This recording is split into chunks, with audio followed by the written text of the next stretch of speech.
introducing Ms. Imran Governor to share her words of wisdom on entrepreneurship. Let's welcome her.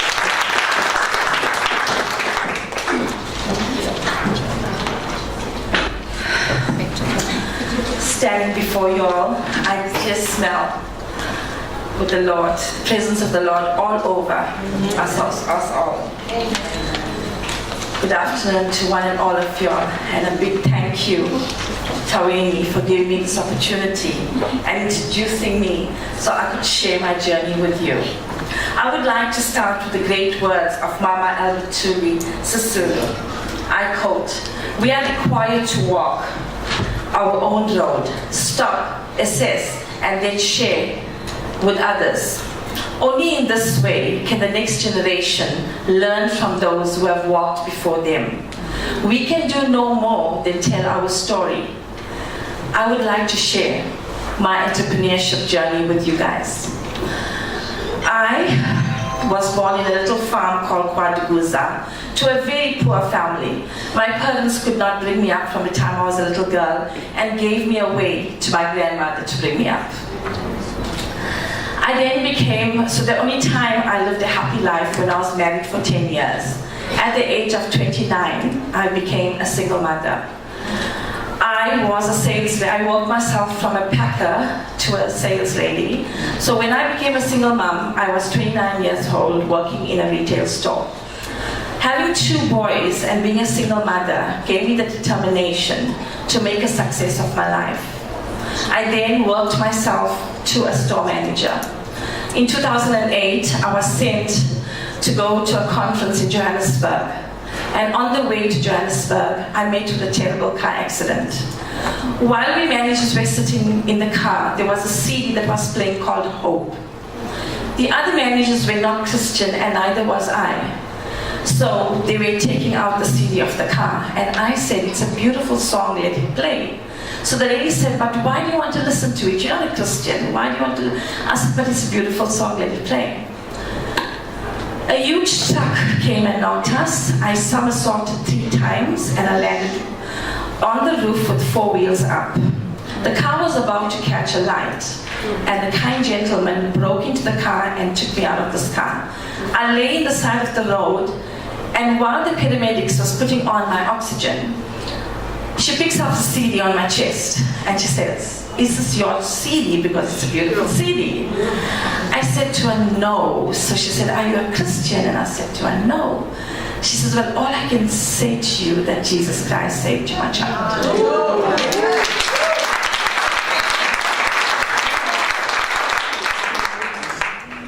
Ladies, I didn't want you to believe that because I didn't even know who Jesus Christ was. But when I was 29 and I went through my divorce, I went through a very sad depression. And I dreamt one night and I saw the footprints on the sand. And I didn't know what the footprint was about. But then going back, I thought of this time when I was 29 dreaming of the footprints. So I went through this car accident, time to heal myself. 2 weeks later, still walking with crutches, I had an armed robbery in my home. 5 guys walked into my house and held us up at gunpoint. I went through the worst time of my life with my son and I going through this armed robbery. They robbed us of everything and were threatening to shoot us. The one armed robber actually convinced the other armed robbers not to shoot me. And he said, I pleaded to them, telling them I'm not a businesswoman, I'm an ordinary worker, and I just rented in the house that they were holding up. So the one armed robbers convinced the other armed robbers not to shoot me. They raided the house, took away everything from the house, and I used to have like 16 rings on all my fingers. I used to have a whole lot of watches, but God has brought me to the stage where material things means absolutely nothing. So I think there was a reason why I went through this robbery.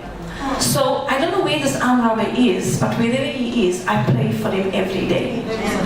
So 2 weeks later from that incident, I go to the store where I was managing, and you're not going to believe this, but I go through another armed robbery again.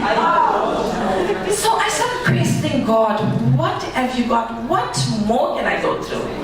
But you know, I never realized the plan the Lord had for me. He made me go through all this because He had a better plan for me. But the company that I worked for temporarily boarded me off. My finance started building up. My doctor's bills started piling up. 2010, I didn't even have food to eat. I used to go to Pick and Pay, buying 2 pieces of chicken, cutting it to 4 pieces, cooking a curry, and giving my one son 2 pieces and the other 2 pieces to the other. And I used to eat the plain gravy and potato. That's how rock bottom I was. I sat at home, the company boarded me off, the bills started piling up. I was listening on TVN, Pastor Brian Houston came on, and he said, for you that's watching me at home, the best is yet to come. By then, I went very deep into depression and a post-traumatic stress disorder set in. And I was on the verge of suicide. When I thought of my son that was graduating that year as a town planner, I knew that my boy needed to have his mother there because as a single mother, I brought him up and he was graduating.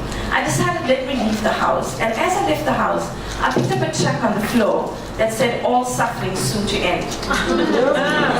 So I went to the coffee shop, not having $10 in my wallet to buy a cup of coffee.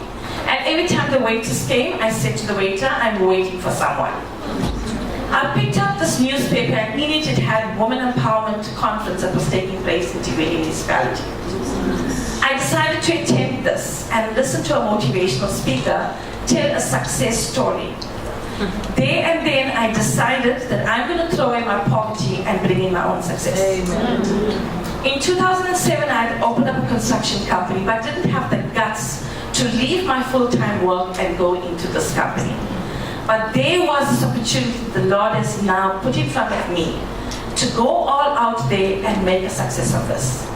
So sometimes when we go right hitting rock bottom, we realize, why does this happen?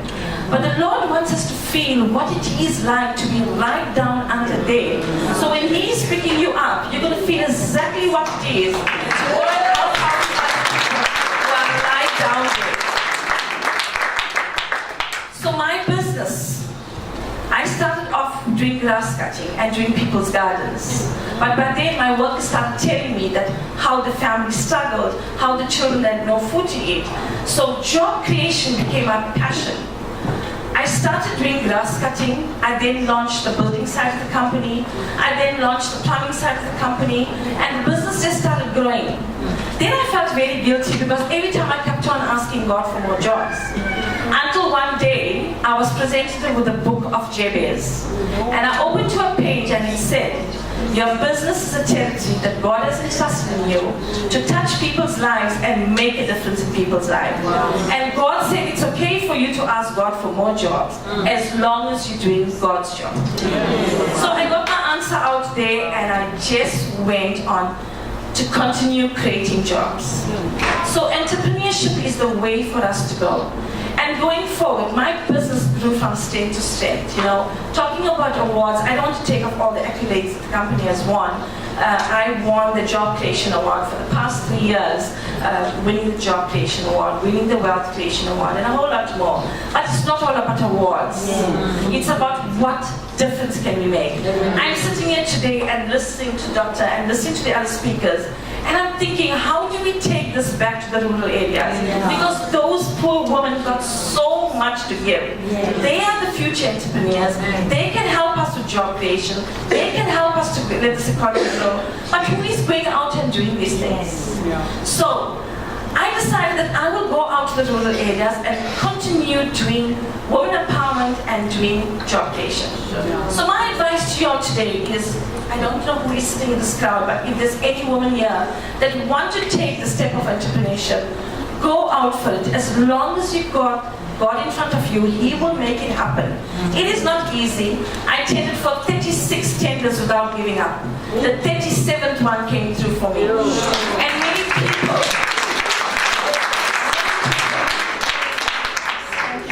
many people ask me, how come you carried on up to 36 attempts? But then I was presented with a book Pastor Clive Gopal was giving gifts to at his church to whose birthday it was. It was the first time that I landed in church, taking a friend that asked me to make a break for her, that wanted to get away from her husband. I didn't know where I was taking her, but she took me to church. So for the first time I sat in church on the 10th of October 2010. And he presented this book to 3 people whose birthday it was. And he said, I've got 2 more left, and I feel somebody in this crowd deserves this gift. Who think you'll deserve it? I put up my hand, and of course, right from the back, he called me in. And it was Joyce Mayer's book that said, never give up. So, we can't give up. We got to go make a difference out there. God has got so much of plans for us. So let's get together, let's stand together, and let us go and spread His word, and let's make a difference in our communities. Thank you.